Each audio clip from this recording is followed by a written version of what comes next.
ஹாய்ங்க. இன்றைக்கி நம்ம பார்க்கக்கூடிய டாபிக் வந்து டப்ளிங். மேக்ஸில் டப்ளிங் அப்படின்னு சொல்லிட்டு ஒரு கான்செப்ட் உண்டு.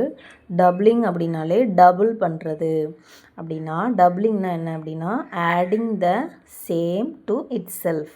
அதாவது 8 அப்படின்ற ஒரு நம்பரை நம்ம டப்ளிங் பண்ணணும் அப்படின்னு நினச்சோன்னா, அந்த 8 கூடவே மறுபடியும் 8ஐயே ஆட் பண்ணுறது.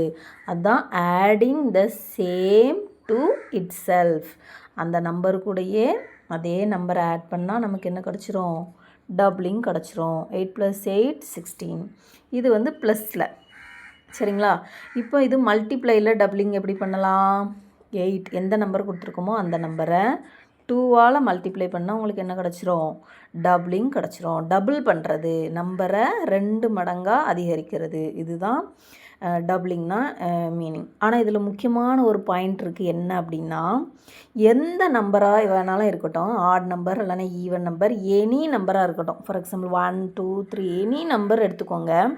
நீங்கள் அந்த நம்பரை நீங்கள் டப்ளிங் பண்ணினீங்கன்னா கண்டிப்பாக அதோட ஆன்சர் வந்து ஈவன் நம்பராக மட்டும்தான் இருக்கும். சரிங்களா? எந்த நம்பர், ஃபார் எக்ஸாம்பிள் 1ஐ நீங்கள் டப்ளிங் பண்ணுங்களேன். 1 + 1 = 2. சப்போஸ் 2ஐ நீங்கள் டப்ளிங் பண்ணுங்களேன். 2 + 2 4. 3 வந்து ஆட் நம்பர் தான், ஆனாலும் 3 + 3 பண்ணுங்கள் 6 வரும். ஆக்சுவலாக டப்ளிங் அப்படின்னா இப்போ புரியுதா? டப்ளிங் அப்படின்னா நீங்கள் எந்த ஒரு நம்பர் வேணாலும் எடுத்துக்கலாம். ஆட் நம்பராக இருக்கலாம், ஈவன் நம்பராக இருக்கலாம். But answer must be even. கண்டிப்பாக உங்களுக்கு ஆன்சர் டப்ளிங் பண்ணும்போது ஈவன் நம்பர்ஸில் தான் கிடைக்கும். ஈவன் நம்பர்ஸ் மீன்ஸ் 0 2 4 6 8 இந்த மாதிரி முடியும். சரிங்களா? இதுதான் என்னது? Even numbers. புரிஞ்சுதா?